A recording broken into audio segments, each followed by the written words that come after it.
বৰঝাৰ বিমানবন্দৰত আটক কৰা হৈছে বাংলাদেশী যুৱতী প্ৰেমিকক লগ কৰিবলৈ আহি আটক হ'ল যুৱতীগৰাকী এয়াৰ ইণ্ডিয়াৰ বিমানেৰে আহিছিল যুৱতীগৰাকী বেংগালুৰুৰ পৰা গুৱাহাটীলৈ আহিছিল বাংলাদেশী যুৱতী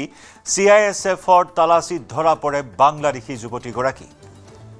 বৰঝাৰ বিমানবন্দৰৰ পৰা এইগৰাকী বাংলাদেশী যুৱতীক আটক কৰা হৈছে গুৱাহাটীৰ হোটেলত প্ৰেমিকক লগ কৰিবলৈ আহিছিল এয়াৰ ইণ্ডিয়াৰ বিমানেৰে বেংগালুৰুৰ পৰা আহিছিল যুৱতীগৰাকী CISFৰ তালাচীত ধৰা পৰে বাংলাদেশী যুৱতীগৰাকী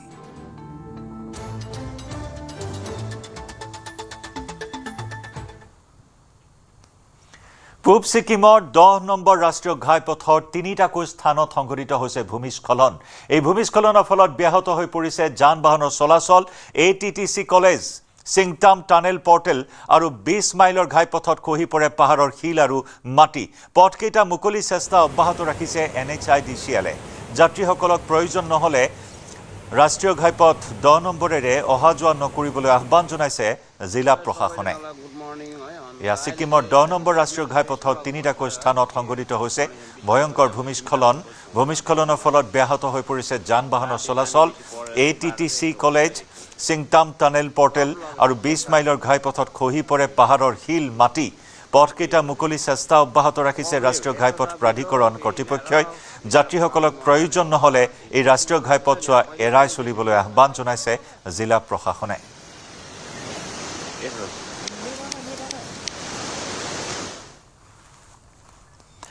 বৈদিক ৰীতি-নীতি তথা মাংগলিক কাৰ্যালয়ত প্ৰৱেশ কৰিলে বিত্ত পৰিৱেশ আৰু বন তথা খনি আৰু খনিজ সম্পদ বিভাগৰ কেবিনেট মন্ত্ৰী জয়ন্ত মল্ল বৰুৱাই পূজা পাতাল কৰি জনতা ভৱনৰ আই ব্লকত কাৰ্যালয়ত বহিল বিত্ত মন্ত্ৰীগৰাকী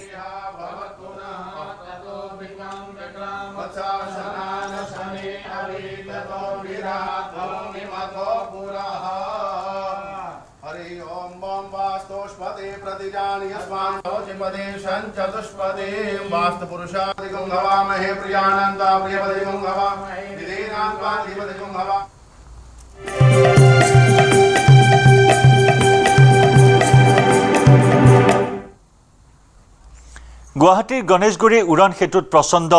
মাৰপিটৰ ঘটনা এই খবৰ আমি জনাম তাৰ পূৰ্বে দি লৈছো অম্বুবাচীৰ কিছু খবৰ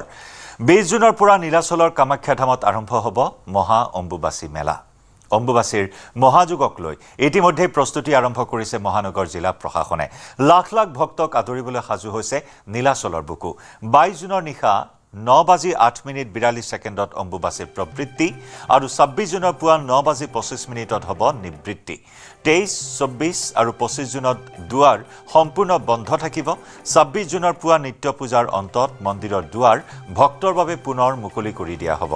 অসম চৰকাৰ জিলা প্ৰশাসন আৰু কামাখ্যা দেৱালয় পৰিচালনা সমিতিৰ যৌথ উদ্যোগত লাখ লাখ ভক্তৰ সমাগমক কেন্দ্ৰ কৰি ব্যাপক প্ৰস্তুতি চলোৱা হৈছে এইবাৰ কামাখ্যালৈ 8 লাখ পৰ্যটকৰ আগমনৰ সম্ভাৱনা আছে ভক্তৰ বাবে কামাখ্যা ৰেলৱে ষ্টেচন আৰু পাণ্ডুত স্থাপন কৰা হৈছে অস্থায়ী শিবিৰ অম্বুবাচীৰ সময়ত কোনো ধৰণৰ VIP বা VVIP দৰ্শনৰ সুবিধা নাথাকিব সকলো ভক্তই সাধাৰণ শাৰীতে থিয় হৈ দৰ্শন কৰিব লাগিব অম্বুবাচীৰ সময়ত কামাখ্যালৈ যোৱাৰ সময় নিৰ্ধাৰণ কৰা হৈছে পুৱা 5 বজাৰ পৰা সন্ধিয়া 6 বজালৈ কামাখ্যালৈ যাব পাৰিব মাদক দ্ৰব্য সেৱন কৰা লোকৰ বিৰুদ্ধে কঠোৰ ব্যৱস্থা গ্ৰহণ কৰা হ'ব ভক্তক জোতা চেণ্ডেল পিন্ধি ওপৰলৈ নাহিবলৈ আহ্বান নাৰ্সাৰী পইণ্টৰ পৰা যান-বাহন চলিবলৈ দিয়া নহ'ব কেৱল জৰুৰীকালীন বাহনবোৰহে আহিবলৈ দিয়া হ'ব নিশা 11 পৰা পুৱা 5 বজালৈ খাদ্য সামগ্ৰীৰ বাহনহে যাব পাৰিব খাদ্য পৰিদৰ্শকসকলে চোৱাচিতা কৰিব আহাৰৰ মান বিভাগীয় কৰ্মচাৰীসকলৰ বাবে ফেৰী কাৰৰ ব্যৱস্থা মন্দিৰ চৌহদৰ লগতে সকলো ঠাইতে চাফ চিকুণতাত গুৰুত্ব বিশেষভাৱে সক্ষম জ্যেষ্ঠ নাগৰিকৰ বাবে বিশেষ ব্যৱস্থা পাণ্ডু পথেৰে ফেৰী কাৰ চলিব সোণাৰাম স্কুল খেলপথাৰৰ পৰা ফেৰী কাৰৰ ব্যৱস্থা পাণ্ডু পৰ্টলৈ যাবলগীয়া বাহনবোৰ আদাবাৰী হৈ যাব জালুকবাৰীৰ পৰা অহা বাহন মালিগাঁও হৈ আহিব নোৱাৰিব এই সন্দৰ্ভত বৰ্তমান এক সংবাদমেল সম্বোধন কৰা হৈছে আগবঢ়াইছো পোনপটীয়া সম্প্ৰচাৰ জনাম আৰু এই সময়ছোৱাত অৰ্থাৎ মন্দিৰ খোলাৰ পাছত আমি এইবেৰিও 26 তাৰিখ 27 তাৰিখে কোনো ধৰণৰ VVIP দৰ্শনৰ ব্যৱস্থা নাথাকিব আমাৰ যিটো নিয়মাৱলী অনুযায়ী 501 টকাৰ টিকেট সেইটো বন্ধ থাকিব অকল সৰ্বসাধাৰণ যাত্ৰীয়ে আমাৰ বংশীবাগান ফিল্ডত পশ্চিম চাইডৰ বংশীবাগানৰ ফিল্ডত তাতে আমাৰ টোকেন নাম্বাৰ টিকেট দিয়াৰ ব্যৱস্থা কৰিব আৰু তাৰ পৰা সংগ্ৰহ কৰি আহিয়ে তেওঁলোকে দৰ্শনৰ ব্যৱস্থা গ্ৰহণ কৰিব পাৰিব। এই বিষয়বস্তুখিনি ২৬ তাৰিখ আৰু ২৭ তাৰিখৰ ক্ষেত্ৰত লাগু থাকিব আৰু ২৮ তাৰিখৰ পিছত আমি আমাৰ যিটো VVIP দৰ্শনৰ যিটো ৫০০ টকাৰ টিকেট আমি মুকলি কৰি দিম। তাৰোপৰি আমাৰ ২১ জুনৰ পৰা ৩০ জুনলৈকে ভিৰৰ প্ৰতি লক্ষ্য ৰাখি, যিহেতুকে অম্বুবাচী মহাযজ্ঞৰ আগত যথেষ্টখিনি ভক্ত ভিৰ হয়, ভিৰৰ প্ৰতি লক্ষ্য ৰাখি আমি VVIP দৰ্শন ইতিমধ্যে আমি জিলা প্ৰশাসন পৰা আদি কৰি সচিবালয়, গভৰ্ণৰ হাউচ যিবিলাকৰ পৰা আমাৰ VVIP দৰ্শন কৰিবলৈ আহে তেওঁলোকক আমি ইতিমধ্যে পত্ৰযোগে জনাইছোঁ। ২১ তাৰিখৰ পৰা ৩০ তাৰিখলৈকে VVIP দৰ্শনৰ ব্যৱস্থা বন্ধ থাকিব। আমি যিখিনি কাৰ্যসূচী হাতত লৈছোঁ এই মেলাখন পৰিচালনা কৰাৰ কাৰণে, সেইখিনি বিতংভাৱে আমাৰ সৰুদলৈ আছে, তেখেতে আপোনালোকক বিতংভাৱে জনাই দিব। সন্মানীয় দলৈ ডাঙৰীয়া, সচিব ডাঙৰীয়া আৰু ভাই ভণ্টীসকল, সংবাদ মাধ্যমৰ, আগন্তুক অম্বুবাচী মহোৎসৱৰ সময়ত ল'ব লগা ব্যৱস্থাৱলী, আমি যিবিলাক ব্যৱস্থা প্ৰস্তুত কৰিছোঁ, এইবেলি নীলাচল পাহাৰৰ আশে পাশে তীৰ্থযাত্ৰীৰ থকা খোৱাৰ ব্যৱস্থা নাথাকিব। লগতে কোনো ধৰণৰ খাদ্য সামগ্ৰী বিতৰণ কৰিব নোৱাৰিব। কামাখ্যাৰ নামনিৰ পৰা অহা পথসমূহৰ লগতে মটৰ পথছোৱাৰ মাজে মাজে চিকিৎসা সেৱা, খোৱা পানী, জিৰণি চৰাৰ ব্যৱস্থা থাকিব।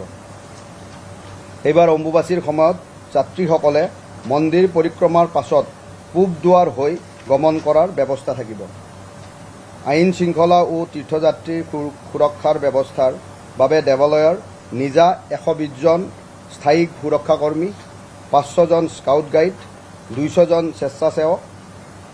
২৫০ জন অস্থায়ী সুৰক্ষাকৰ্মী নিয়োগ কৰা হ'ব। ইয়াৰ উপৰিও দেৱালয়ৰ চৌপাশে ৫০০ CCTV কেমেৰা স্থাপন কৰা হৈছে। ইতিমধ্যে দেৱালয়ৰ নিজা ৩০০ জন চাফাই কৰ্মীৰ উপৰিও ২০০ জন অস্থায়ী চাফাই কৰ্মী নিয়োগ কৰা হ'ব।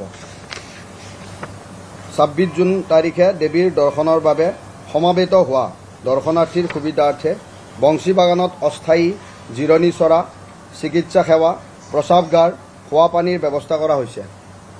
উক্ত স্থানত ২৬-২৭ তাৰিখৰ দৰ্শনৰ ক্ষেত্ৰত ক্ৰমিক নম্বৰ টোকেন দিয়াৰ ব্যৱস্থা থাকিব।